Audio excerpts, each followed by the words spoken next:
तो पैसा कमाना बहुत बड़ी बात नहीं, लेकिन पैसे में आपका नेम फेम भी बहुत बड़ी बात है। आप एक कल जाके एक जॉब लगने से अच्छा है कि जॉब देने वाले बनो। हेलो हाय नमस्कार, मेरा नाम है तुषार और मैं आपका स्वागत करता हूं हमारे शो में जिसका नाम है लेट्स टॉक लाइफ, जहां हम बात करते हैं लोगों की जर्नी के बारे में, उनके माइंड शिफ्ट के बारे में और उनके लाइफ के मोटिवेशन के बारे में।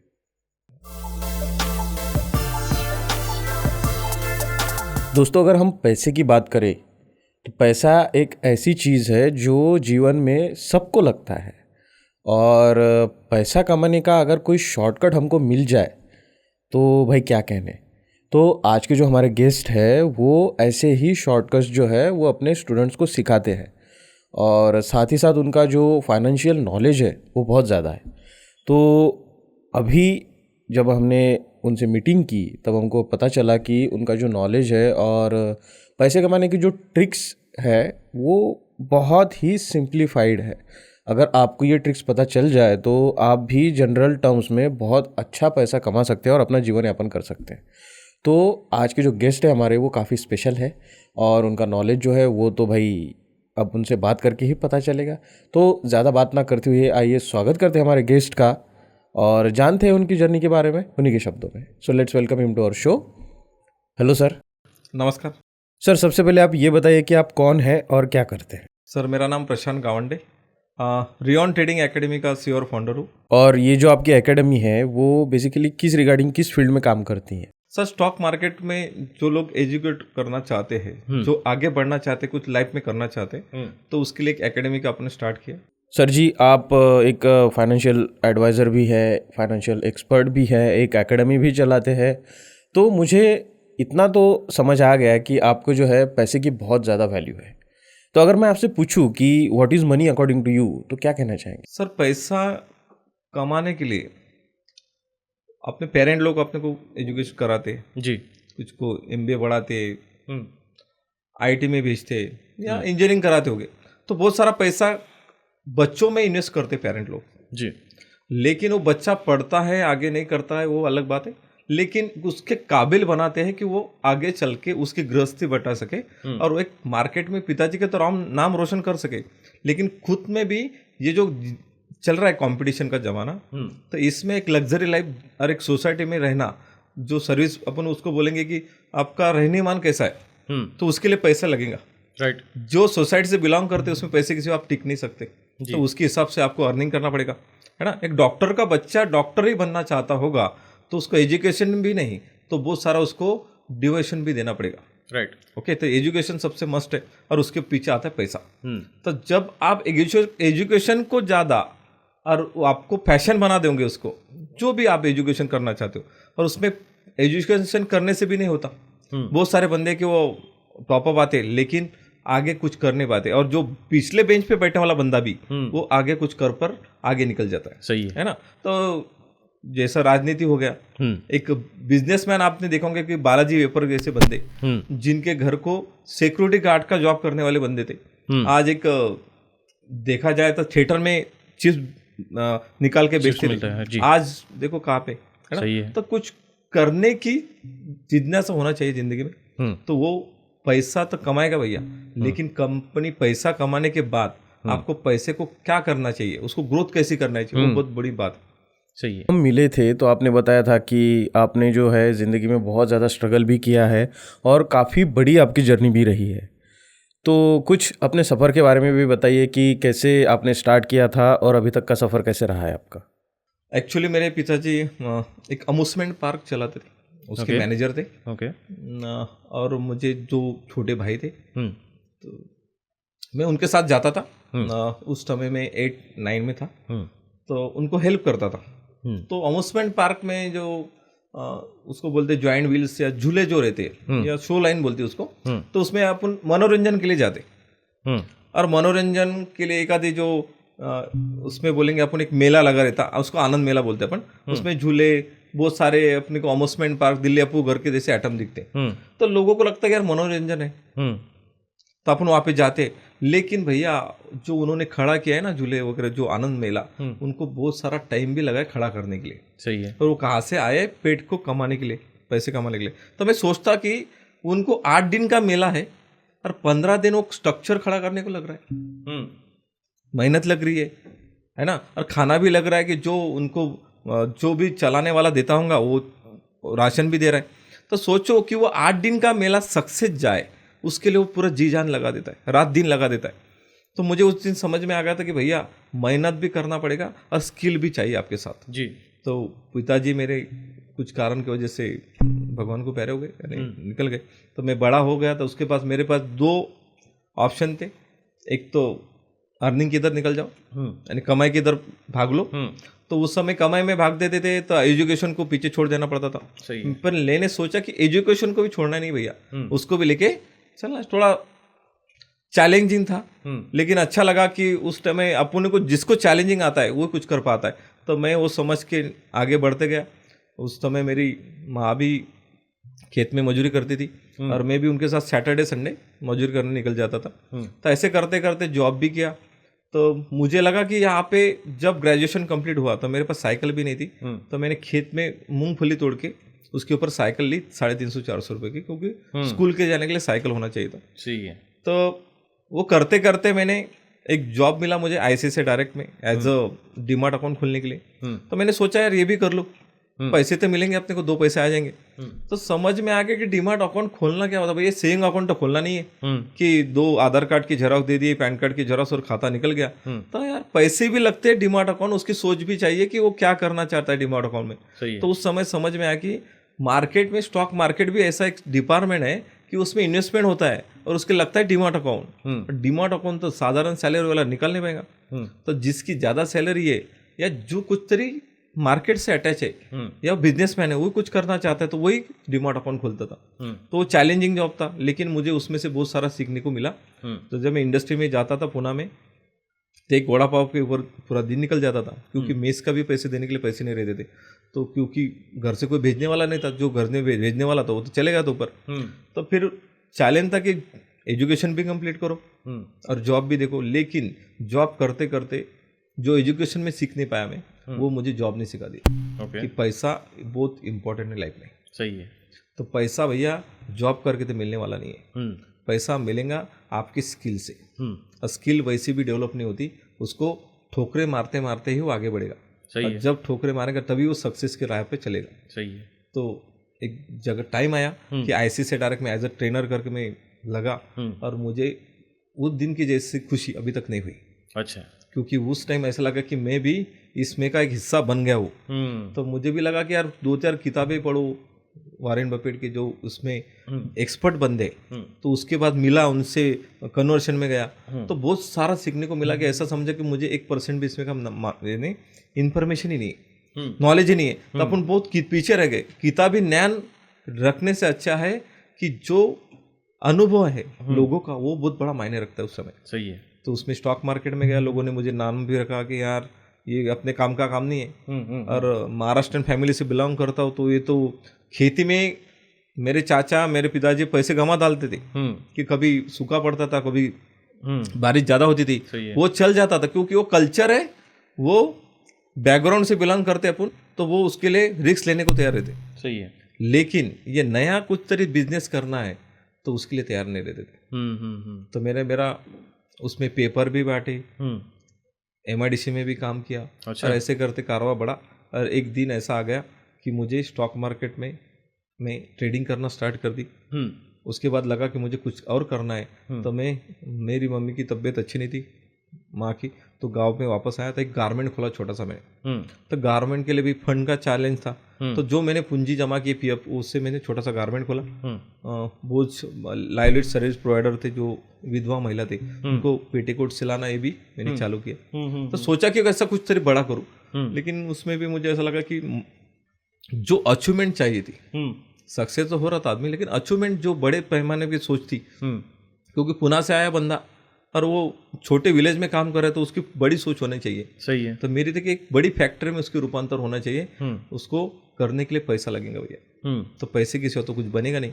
तो मैंने उसको एक कर दिया बायकॉट, और एक स्टॉक मार्केट को फैशन बना दिया, और उसमें मैंने क्रूड मार्केट में MCX मार्केट में ट्रेडिंग चालू कर दिया। क्या बात है। तो उसमें ट्रेडिंग करते करते मैं 2000-1500 से अर्निंग करते गया। और मैंने साथ में सोचा कि जॉब भी करना चाहिए, तो मैंने हाउसिंग डिपार्टमेंट, ICICI, महिंद्रा, बहुत सारे कंपनी में जॉब किया। और जॉब करते करते मैंने सोचा कि अपने को ऐसी एक एम्पायर खड़ी करने भैया कि जो सोचते मैं आया था वो अवेयरनेस बढ़ाना चाहिए अपने। आने वाले समय में एक ट्रेडर नहीं खड़ा होना चाहिए यार, बहुत सारे ट्रेडर खड़े होने चाहिए कि आने वाले इन्फ्लेशन में, महंगाई के ज़माने में उसके पास सेकेंडरी इनकम होना चाहिए, जैसा मेरे पास उस समय नहीं था। तो मैं सोचा कि उसके पास के लिए एक ही एक मार्ग है, वो है स्टॉक मार्केट। और खुद का एनालिस्ट बनेगा बंदा, खुद फंडामेंटल करेगा, तो वो टेक्निकली एक बिजनेस स्टार्ट करने के लिए अच्छी मुकाम पे भी जा सकता है और ये इंडिया के मार्केट को अच्छे तरह से पढ़ पाएगा। सही है। तो उस समय में इतना टाइम लग गया, तो मैं सोचता हूँ कि ये पहले क्यों नहीं हुआ। तो अभी मेरे एकेडमी को 2 साल कंप्लीट हुए और ऑलमोस्ट मैंने 60 के अबव बैचेस कंप्लीट किए। एक बैच में 30 स्टूडेंट रहते। क्या बात है। तो आज मुझे बहुत अच्छे हैप्पी फील हो रहा है कि जो साल भर का पैकेज था मेरा जो हाउसिंग में, वो आज मैं 1 महीने में कंप्लीट कर पा रहा हूँ। बहुत बढ़िया, बहुत बढ़िया। सर जी, अभी जो आप एकेडमी चला रहे हो, रियॉन एकेडमी, उसके बारे में कुछ बताइए, और कैसे कितने सारे स्टूडेंट्स को आपने अभी तक हैंडल किया है, और साथ ही साथ जो हमारे पेरेंट्स की जो एक भूमिका होती है कि जैसे एक टिपिकल जहाँ हम रहते हैं यहाँ पे टिपिकल एक पेरेंट्स की भूमिका होती है कि भाई हमारा जो बच्चा है इसने बिजनेस में ना उतर के एक टिपिकल ऐसी नौकरी करनी चाहिए।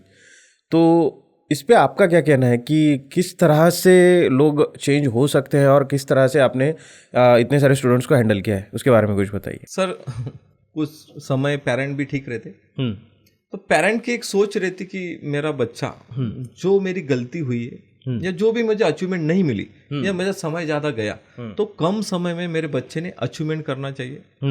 बहुत सारे मार्केट में जो चल रहे स्कैम हो गए या जो ऐसा जो मार्ग है वो उन्होंने चुनना नहीं चाहिए, उसके लिए से पेरेंट बेचारे उनके पीछे रहते। सही है। लेकिन उनका बच्चा डॉक्टर भी बन गया, इंजीनियर भी बन गया, सब कर लेगा, बन भी पाएगा, सैलरी भी अच्छे कमा पाएगा, लेकिन कल जाके वो उसके पैसे का नियोजन कर पाएगा क्या, वो मनी मैनेजमेंट कर पाएगा क्या, रिस्क मैनेजमेंट कर पाएगा क्या।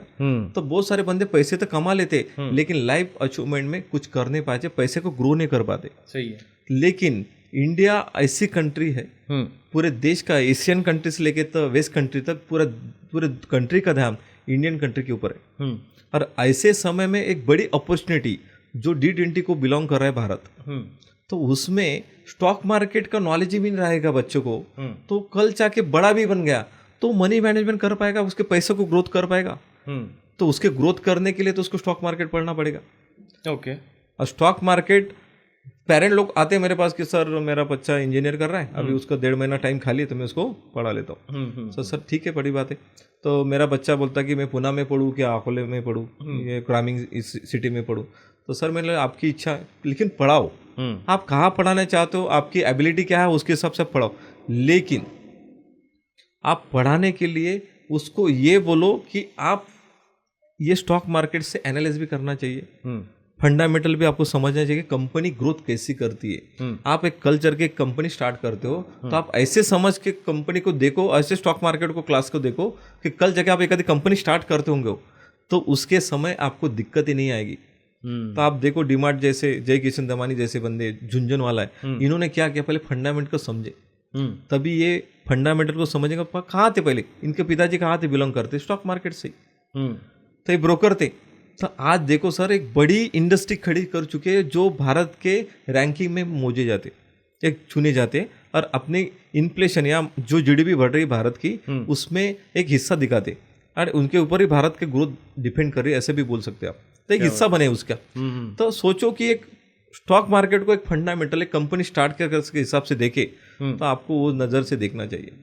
आपका डॉक्टर बन सकता है, एक फार्मास्यूटिकल का कल मालिक भी बन सकता है, एक ऑनर हो सकता है। उसके बाद अच्छी सी आइडिया रहे, एक नई मेडिसिन निकाल सके जो आने वाले एंटीवायरस के समय या जो आने वाले, देखो अभी कोविड के समय से लोग बहुत बंदे होशियार हो गए, बहुत बंदों को समझ में आ गया कि स्टॉक मार्केट क्या होता है। लेकिन मैं बोलता अभी भी समझ में नहीं आया, लोग इंट्राडे की इधर भागते, ऑप्शन ट्रेडिंग के लिए भागते, और 89% का रेशियो है लॉसेस का। तो मैं एक ही कहना चाहता हूँ कि भैया पैसे के ऊपर पैसा कमाना चाहते हो ठीक है, लेकिन उसमें ग्रिड भी आएगा, फियर भी आएगा, आपके इसमें डर भी छुपा रहेगा, और लालच भी पैदा होगा। सही है। तो यार स्टॉक मार्केट को खुद के कंपनी के सारा देखने का नजरिया बनाओ, और स्टॉक में इन्वेस्टमेंट करो। ये जो बंदे बने ना, वॉरेन बफेट, झुंझुन वाला, ये लोग स्टॉक मार्केट से बने हैं, लेकिन इन्होंने इन्वेस्टमेंट किए, पोजिशनल ट्रेडिंग से गए। ये इन्होंने सोचा कि लॉन्ग टर्म जाओ और उसमें से रिटर्न अच्छे बनाओ। ये इंट्राडे के हिसाब से नहीं गए सर। इसके नहीं तो ये बड़े बन पर आज एक देखो बड़े बड़े कंपनी के मालिक भी बने, और आज इनका नाम पूरे देश में नहीं, पूरे यहाँ पे चलता है। सर जी, आपने जो है 1000-1500 की अर्निंग डेली बेसिस पे करना स्टार्ट कर दिया है, और मुझे आपसे पूछना है कि जैसे एक कॉमन मैन है जिसको इस फील्ड का बहुत कम नॉलेज है, लेकिन वो इस फील्ड में डेवलप करना चाहता है, तो उसके लिए आप क्या टिप्स दोगे कि एक कॉमन मैन को जिसको कुछ भी नॉलेज नहीं है, उसको इस फील्ड में आने के लिए क्या डेवलप करना चाहिए, या कैसे, कौन सी स्टेप्स उसको लेनी चाहिए? सर, जिसको भी पैसे कमाना होगा तो सबसे पहले देखो, आने वाला कल बहुत डेंजर होने वाला है, क्योंकि AI आ रहा और बहुत जाने के लोगों की जॉब जाने वाली है। सही है।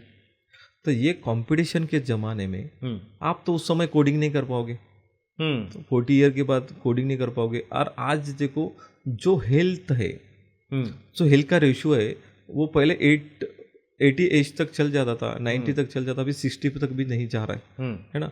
तो ऐसे समय में आप खुद को एक सेकेंडरी इनकम देना बहुत जरूरी है। तो आपको खुद को पहले मनी मैनेजमेंट, रिस्क मैनेजमेंट करना पड़ेगा, वो सीखना पड़ेगा और स्टॉक मार्केट में इंटर करना पड़ेगा। तभी तो आप उससे पार्टिसिपेट बन पाओगे। आप दूर दूर से मार्केट को देखोगे और पढ़े नहीं, कल कल करके कल कभी आएगा नहीं भैया। कल ऐसा हथियार बन जाएगा कि कल किसका आया नहीं। तो पहले गलतियां करना पड़ेगा, और होगी आपसे गलती। स्टॉक मार्केट में आओ ना तो गलती होगी भैया। तो गलती करने से बाद जो एक दिन ऐसा आ जाएगा कि मार्केट आपको प्रॉफिट देना चालू कर देगा, तो उस समय आप नहीं रहोगे मार्केट में। तो इसके लिए मार्केट से अटैच रखो और उसको फॉलो करो, और पहले सबसे पहले एजुकेशन लेके आओ।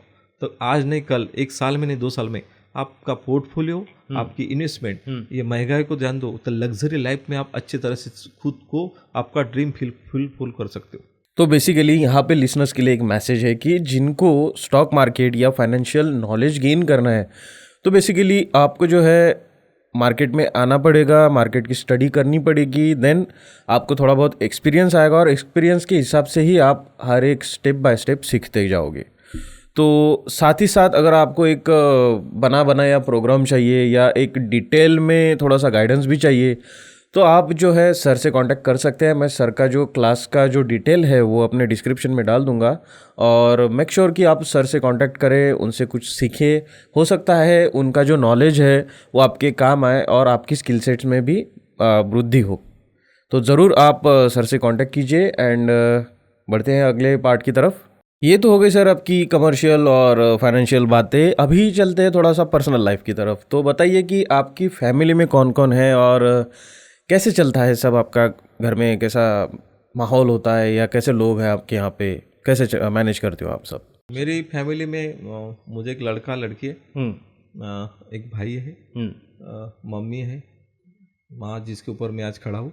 और जो ये अभी तक जो संकट मेरे पास आए, जो प्रॉब्लम मेरे पास चले, वो उसके लड़ने के लिए मेरी वाइफ है। तो वो भी एजुकेटेड है, वो भी बच्चों को पढ़ाती है। और मैं अब बहुत सारे इंक्रीमेंट कर चुका हूँ, हाउसिंग का काम कर चुका हूँ, बहुत सारे बिजनेस कर चुका हूँ। मैंने वड़ा पाव का भी गाड़ी डाली सर। ओके। तो उसको मैं कम नहीं समझता, धंधा करना बहुत बड़ी बात होती है। तो वो स्टार्ट करना बहुत बड़ी आइडिया। बहुत सारे लोग रास्ते में घूमने वाले लोगों पर आइडिया सर, लेकिन वो उसके लिए इंटर करने के लिए कोई तैयार नहीं होता। तो मैं ऐसा बंदा था कि कुछ भी करता था, ये आया वो कर, वो आया कर। तो मेरे घर वाले बोलते अभी कौन कौन से धंधे डाल दे आप तो अभी रुक जाओ यार, ये कर रहे हो, वो कर रहे हो, ये कर रहे। तो रुको, लोगों को एक ही करने से रुक जाते हैं, और वो डबल उसमें हाथ नहीं डालते, कि उनको लगता है कि धंधा करना अपने बस की बात नहीं है। आप एक छोड़ के दूसरा डालते हो, दूसरे करके तीसरा करते हो।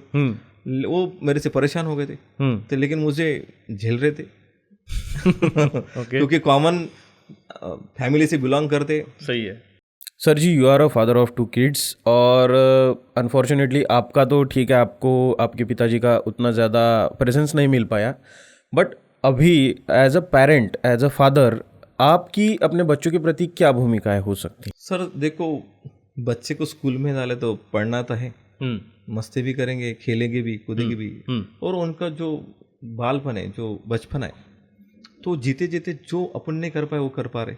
और सुविधा बहुत होगी सर, अपने समय तो माँ बाप कभी तो स्कूल में पहुंचाने को नहीं आया, आज तो ऑटो गाड़ी बस वगैरह बहुत सारी सुविधाएं सही है। और आने वाले समय से अटैच भी है बच्चे कि बहुत सारे बच्चों को जो आने वाले समय में क्या हो रहा है वो स्कूल ऑब्जर्व करे, वो बहुत अच्छी बात है। और उस समय अपने पास नहीं था सर, पुणे मुंबई के जो स्कूल थे ये ग्रामीण भाग के स्कूल में बहुत सारा गैप था, बहुत सारा। तो ये बच्चों के वो बहुत अच्छी बात है। लेकिन मैं मेरे बच्चों को ये पढ़ा था कि भैया आप पढ़ तो रहे हो लेकिन उससे कुछ सीखो, जो भी आपको स्टोरी बताई जाती है उससे कुछ सीखो। तो पैसा कमाना बहुत बड़ी बात नहीं, लेकिन पैसे में आपका नेम फेम भी बहुत बड़ी बात है। तो आप एक कल जाके एक जॉब लगने से अच्छा है कि जॉब देने वाले बनो। क्या बात है। तो जॉब देने वाले बनने के लिए आपको एक बिजनेस की बनना पड़ेगा, एक कुछ तरह ऐसा करना पड़ेगा कि लोग नहीं कर पाते तुम करो। तो मैं बोलता कि स्टॉक मार्केट को भी देखो भैया कि आज जो चल रहा है, आज जो भारत कर रहा है, वो जो ट्रैवलिंग कर रहा है आने वाले इकोनॉमिक्स के लिए, तो उसको देखो समझो। तो मैं उनको बच्चों को मेरे जो न्यूज़ रहते या जैसे बड़े बड़े आर्टिकल आते जो बड़े बड़े बिजनेसमैन जैसे इलन मस्क हो गया, उसके बाद टाटा मोटर रतन टाटा हो गया, तो इनकी स्टोरी भी मैं उनको बढ़ता हूँ कि देखो ये क्या बने। जय किशन दमानी हो गया, इनकी स्टोरी बताता हूँ कि कैसे बने, है ना। तो रिलायंस वाला धीरू भाई अंबानी सबको मालूम है यार, बहुत सारे ऐसे बंदे कि वो भी देखो, कोई भी बोलता है कि मैं गरीब से आया हूँ, तो गरीब से आया तो क्या हो गया, गरीब से आया तो ये नहीं, लेकिन बोलते लोग गरीब में मरना बुरी बात है। गरीब में तो कोई भी आ गए तो ठीक है, बट वैसे ही मरेंगे तो वो आपका दोष है, वो आपका दोष है। तो वो आप साथ में गरीबी लेके जा रहे हो। मैंने बोला पैदा हुए गरीब के साथ, लेकिन साथ में गरीबी लेके जाने नहीं भैया। सही है। जाना है तो रिच करके जाना है और अच्छे तरह से जाना है। सही है ना। सही है। तो जिंदगी एक ही बार मिलती है। तो बच्चों को बोला कि उसको ऐसे जियो और ऐसे लोगों को जॉब दो, लेकिन उसके लिए आपको रिस्पेक्ट करना पड़ेगा, सब वादे को रिस्पेक्ट करना पड़ेगा। और मार्केट में छोटा बड़ा नहीं रहता। आप कोई भी बच्चा आता है या आपसे बड़ा होता है तो उससे रिस्पेक्ट करो, उसके नॉलेज की रिस्पेक्ट करो, कल जाके आपकी भी रिस्पेक्ट होगी और आपके भी नाम होगा। सर मैंने सवाल ही इसलिए पूछा था कि मुझे जानना था कि अभी की जो एडवांस पेरेंटिंग हो रही है वो किस प्रकार से हो रही है, और बड़ा अच्छा लगता है कि अपने जो टिपिकल एक पेरेंटिंग की जो भूमिकाएं होती है उससे बाहर निकल के जो है आपके जैसे पेरेंट्स जो है अपने बच्चों को बहुत एक अच्छा प्लेटफॉर्म भी दे रहे हैं और एक अच्छी शिक्षा भी दे रहे हैं कि जो इन फ्यूचर उनको बहुत ज़्यादा काम में आए। और लकीली मेरे पेरेंट्स भी वैसी है, तो मैं कर रहा हूँ, सब चीज़ें मैनेज हो रही है। तो बड़ा अच्छा लगता है कि आपके जैसे पेरेंट्स जो है अपने बच्चों को जो है do what ever you want, ज़्यादा प्रेशराइज नहीं करते हैं। तो ये एक बहुत अच्छी बात है पेरेंटिंग की। Moving on to the last part sir, हमारे इंटरव्यू का एक लास्ट पार्ट होता है जहां हम पूछते हैं लोगों को कि अगर आपको हमारे लिसनर्स को कुछ मैसेज देना है तो वो क्या होगा लाइफ में। सर देखो, एक मैं बोलता कि हिमालय में गए और वहाँ पे बैठ गए, ना आपको फैमिली ना कुछ है, तो आपको कोई दिक्कत ही नहीं आएगी। खाली जो वेदर है उसका ही आपको दिक्कतें आ सकती है, जो चल रहा है, यानी बरसात आ रही है, ये उसकी दिक्कतें आ सकती है। लेकिन जब आप फैमिली से बिलोंग करते हो, लाइफ उसको ही बोलते हैं कि फैमिली के साथ चलो, तो फैमिली में बहुत सारे अप डाउन होते हैं लाइफ में। तो लाइफ में आपको अप डाउन होता है तो भैया फिसल मत जाओ। ऐसा सोचो कि फिसलने की जो आपकी मोमेंट है उसके बाद ही सक्सेस आने वाला है। तो दिक्कतें आएंगी भैया लाइफ में, लाइफ उसको ही बोलते हैं सर, दिक्कतें आती है। सही है। तो दिक्कतें के बाद ही सक्सेस आता है। क्या तो आप कोई भी करो, लेकिन ट्राई करो मत, इंटर करो। तो आपका जो भी गोल होगा सोचते टाइम मत निकालो। कैलेंडर के पान ये बदल जाते हैं। देखो Warren Buffett every day the 500 pages the read, इसकी वजह से आज वो देखो कहाँ पे बहुत बड़े है ना, 6000 कंपनी द ऑनर। तो ये सोचो यार कि मैं कुछ करता नहीं, कर ही पाता हूँ, तो करना है, लेकिन उसके एक्शन में उतरो। जब एक्शन में उतरोगे उसका रिजल्ट कुछ भी होना। आज आपको छोटा धंधा या बड़ा धंधा वो मत सोचो। आज देखो ईवी का है, सोलर आ रहा है, तो इसमें देखो बहुत लोग बोलते हैं यार भारत में बेकारी में, बोलते बेकारी नहीं, ट्राई नहीं कर रहे अपन। बेकारी नहीं है कि आज देखो 20-20 लाख के ऊपर कंपनी पैकेज दे रही है। बहुत बड़े बैंक में 20-20 लाख का पैकेज मिल रहा है भैया। आईटी सेक्टर तो छोड़ दो, पीयूसी बैंक में 20-20 लाख का पैकेज है मैनेजर को। क्या बात है ना। तो सोचने की बात है कि अपन ट्राई नहीं कर रहे कि उस सेक्टर में जाने की। आज आप स्टॉक मार्केट में जाएंगे ना, तो फंडामेंटल मैनेजर के लिए आपको 1 मंथ CR का पैकेज है। बाप रे। तो उसके लिए स्टडी करना पड़ेगा, उसके राह पर निकलना पड़ेगा।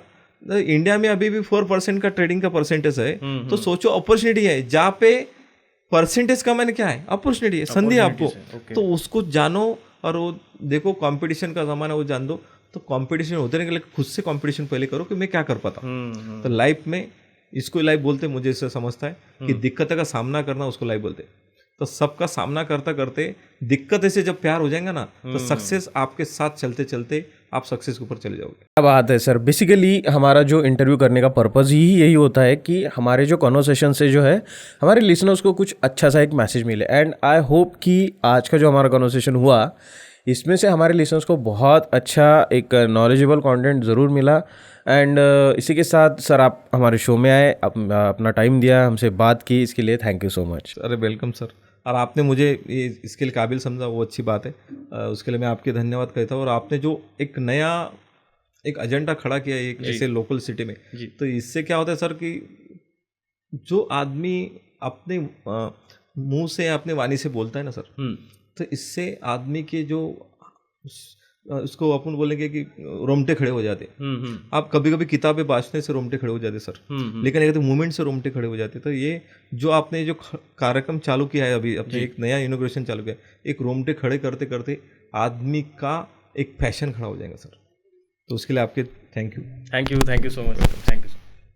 हेलो फ्रेंड्स, तो जैसे आप देख ही रहे हैं कि डे बाय डे जो हमारे कॉन्वर्सेशन में जो लोग आ रहे हैं वो बहुत ज़्यादा नॉलेजेबल, मैं उनको लाने की कोशिश कर रहा हूँ। एंड आई होप कि हमारे जो कॉन्वर्सेशन से जो है आपको भी थोड़ा बहुत बेनिफिट मिले। साथ ही साथ अब काम इतने बढ़ गए हैं कि मेरे जो वीडियोस जो है वो इरेगुलर थोड़े से हो गए हैं, but still I am trying my best कि आप तक जो है हमारा कंटेंट ज़रूर पहुँचे। और इसी के साथ अगर आपको हमारा कंटेंट अच्छा लगता है तो लाइक, कमेंट, शेयर और सब्सक्राइब ज़रूर कर दीजिएगा। Thank you so much.